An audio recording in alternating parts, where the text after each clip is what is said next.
আল্লাহ পাক রব্বুল আলামিন পবিত্র কালামে হাকিমের মধ্যে ইরশাদ করে বলেন, ইন্নাল্লাযীনা আমানু ওয়া আমিলুস সালিহাতি কানাত লাহুম জান্নাতুল ফিরদাউসি নুজুলা।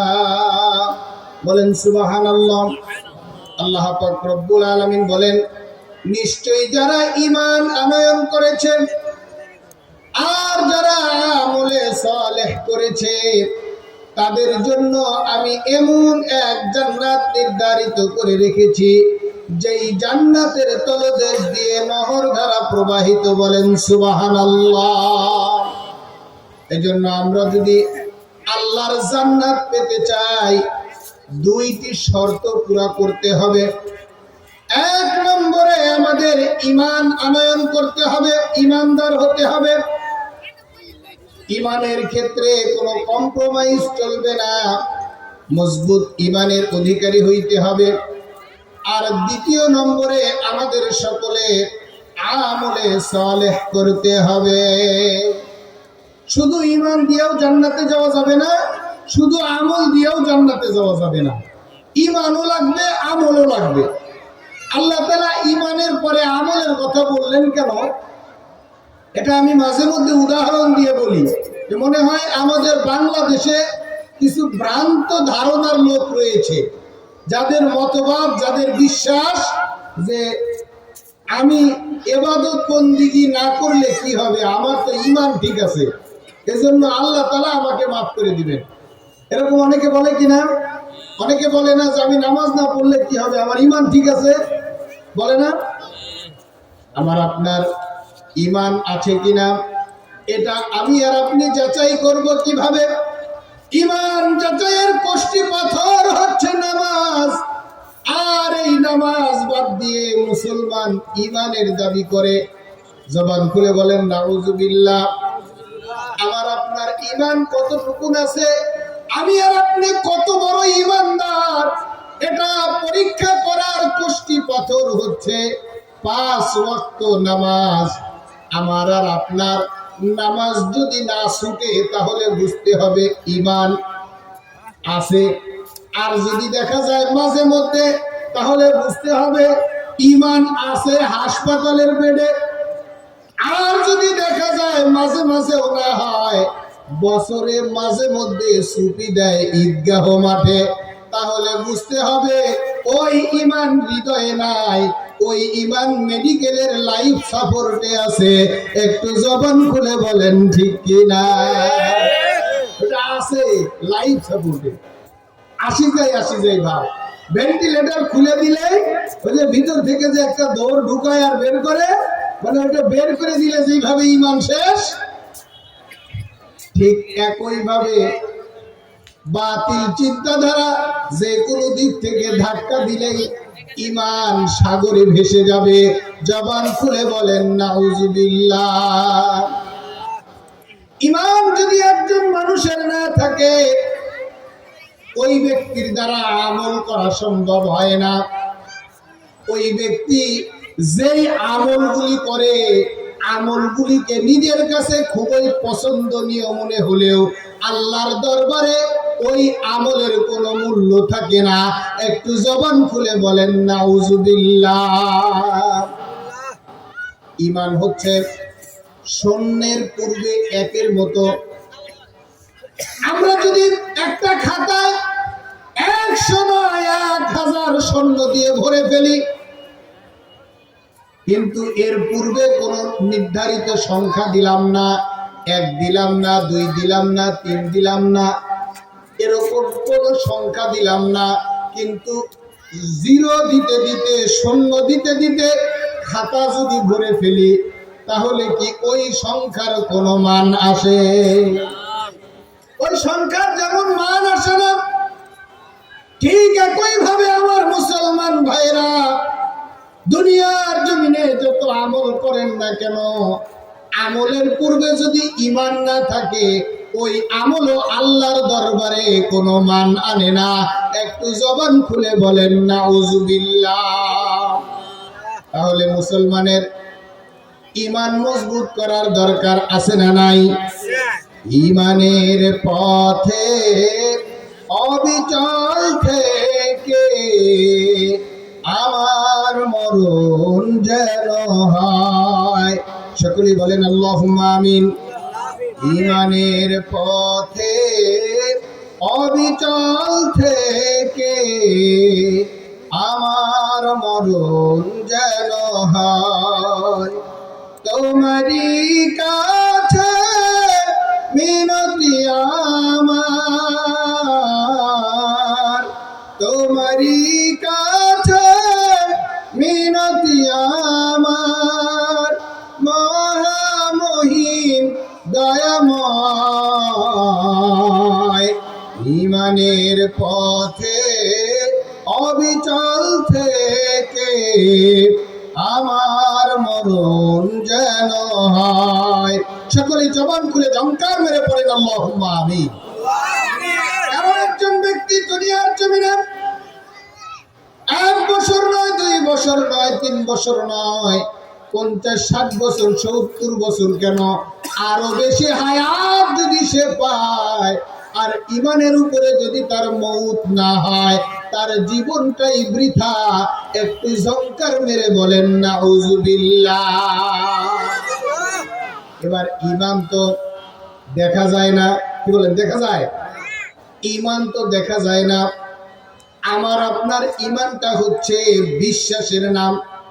আমার আপনার বিশ্বাস আমার আপনার কলবের ভিতরে কতটুকু আছে, এটা যদি আমি আর আপনি যাচাই করতে যাই, তাহলে আমার আর আপনার আমলের তদারকি করলেই বোঝা যায়। একটু জবান খুলে বলেন সুবহানাল্লাহ। যদি দেখা যায় আমল ভালো, ইমান যদি আমার ভিতরে থাকে, মসজিদের মিনার থেকে আজানের ধ্বনি আমার আপনার কর্ণকুহরে প্রবেশ করলে তখন কি করতে মন চাবে? মসজিদে যাইতে মনে চাবে, নামাজ আদায় করতে মনে চাবে। আর যদি ইমানের ব্যাটারির চার্জ না থাকে, পাওয়ার না থাকে, মসজিদে কেন তামাম দুনিয়ায় আজান হবে, আমাকে আর আপনাকে যদি কেউ এসে ধরে টেনেও মসজিদে নিয়ে যেতে চায়, ছাগলকে গলায় দড়ি বাঁধায়া টানলে যেইভাবে 2 পাও সামনের দিকে দিয়া ব্রেক করে, ওই দুর্বল ইমানের মুসলমান মসজিদে যাওয়ার কথা বললে এর চাইতেও শক্ত করে ব্রেক মারে। একটু জবান খুলে বলেন ঠিক কিনা? এই ব্রেক শোর নাম হচ্ছে কাপড় নষ্ট। কি নষ্ট? কাপড় নষ্ট। মানে ব্রেক মারে, এই ব্রেক শোটা কি? এমন ভাবে ব্রেক মারবে, হুজুর কেন মক্কা মদিনার ইমাম মুয়াজ্জিন যদি এসে ধরে আর যদি বলে কাপড় নষ্ট, ছাইরা দেওয়া ছাড়া উপায় নাই। একটু জবান খুলে বলেন ঠিক কি না? কাপড় নষ্ট সবচেয়ে।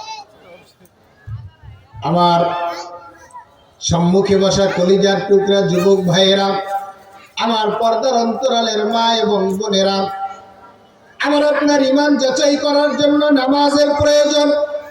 নামাজের মহাব্বত যদি আমার আপনার ভিতরে না আসে, নামাজ যদি পড়তে মনে না চায়, নামাজের প্রতি যদি আমার আপনার মনোযোগ না থাকে, তাহলে বুঝতে হবে নামাজের বেলায় আমার যেমন দুর্বলতা, ইমানের ক্ষেত্রেও আমার তেমন দুর্বলতা। একটু জবান খুলে বলেন ঠিক কিনা? আমার প্রিয় ভাইরা, আমার প্রিয় বাবারা, আল্লাহ পাক রব্বুল আলামিন আমাকে আপনাকে দয়া করেছেন, অনুগ্রহ করেছেন। পবিত্র কোরআনুল কারীমের অসংখ্য গণিত জায়গায় আল্লাহ পাক রব্বুল আলামিন আমাদেরকে ঈমানদার হিসেবে সম্বোধন করেছেন। বলেন আলহামদুলিল্লাহ। এমনকি আল্লাহ পাক রব্বুল আলামিন একটি আয়াতের মধ্যে বলছেন, ইয়া আইয়ুহাল্লাযীনা আমানু আমিনু বিল্লাহ ইলা আখিরিল আয়াত। আল্লাহ পাক রব্বুল আলামিন ঈমানদারদেরকে কয়েকটি বিষয়ের উপরে ঈমান আনার জন্য নির্দেশ দিচ্ছেন। বলেন সুবহানাল্লাহ। আল্লাহ পাক রব্বুল আলামিন ইমানদারদেরকে সম্বোধন করে বলেন, হে তোমরা যারা ঈমান আনয়ন করেছ, ঈমানদারগণ, তোমরা আল্লাহর উপরে ঈমান আনো, পরকালের উপরে ঈমান আনো, কিতাবের উপরে ঈমান আনো।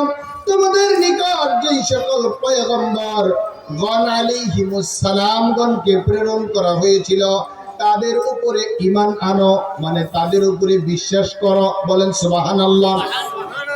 ঈমানদারদেরকে আল্লাহ পাক রব্বুল আলামিন ঈমান আনতে বলতেছেন। তার মানে এই আয়াত থেকে, এই আলোচনা থেকে বোঝা যায় ঈমানদারদের ঈমান মাঝে মধ্যে দুর্বল হয়ে যায়। একটু জবান খুলে বলেন ঠিক কি না? ঈমান, আমরা যারা সাধারণ মানুষ আছি, আমাদের ঈমান কোনো সময় বাড়ে, কোনো সময় কমে। আমরা যখন ওয়াজ মাহফিলের ময়দানে আসি, কোরআনুল কারীমের আলোচনা শুনি, আল্লাহ পাক রব্বুল আলামিন বলছেন, ইন্নামাল মুমিনুনা আল্লাযীনা ইযা যুকিরাল্লাহু ওয়াজিলাত কুলুবুহুম ওয়া ইযা তুলিয়াত আলাইহিম আয়াতুহু যাদাতুহুম ঈমানা। একটু জবান খুলে বলেন সুবহানাল্লাহ। আল্লাহ পাক রব্বুল আলামিন বলেন, নিশ্চয়ই যারা ঈমানদার তারা যখন আল্লাহ পাক রব্বুল আলামিনের জিকির করে তাদের হৃদয় প্রকম্পিত হয়। আর যখন তারা আল্লাহ পাক রব্বুল আলামিনের কোরআনুল কারীম শ্রবণ করে, কোরআনুল কারীম তেলাওয়াত করে, কোরআনুল কারীম শুনে, তাদের ঈমানকে আল্লাহ পাক রব্বুল আলামিন বৃদ্ধি করে দেন। বলেন সুবহানাল্লাহ। তাহলে আমরা যারা সাধারণ মানুষ আছি, আমাদের ঈমান কোন সময় বাড়ে, কোন সময় কমে। যখন ওয়াজ মাহফিল শুনি, কোরআন হাদিসের আলোচনা শুনি, তখন আমাদের ঈমান চাঙ্গা হয়। বক্তা যদি হুঙ্কার দিয়ে বলে, যদি কোরআনের পক্ষে, আল্লাহর পক্ষে, দ্বীনের পক্ষে জীবন দিতে হয়, কারা কারা প্রস্তুত, দুহাত উঁচু করে দেখান। সবাই দুহাত উঁচু করে দেখায়। সুযোগ পাইলে কেউ কেউ পা উঁচু করতে চায়, ঠিক কিনা বলেন? কিন্তু এখান থেকে বের হয়ে যখন বাড়িতে গিয়ে খেতার তলে ঘুমায়, লেপের তলে ঘুমায়, ফজরের সময় যখন মুয়াজ্জিন আযান দেয়, ঈমানদারের কানে আযানের ধ্বনি প্রবেশ করে না। একটু জবান খুলে বলেন ঠিক কি না? মানে ঠান্ডায় ঈমান শিক্ষা লাগিয়া একেবারে কি বলে ঠান্ডা হয়ে যায়, আর চার্জ থাকে না, মানে কমে যায়, লো পাওয়ার হয়ে যায়।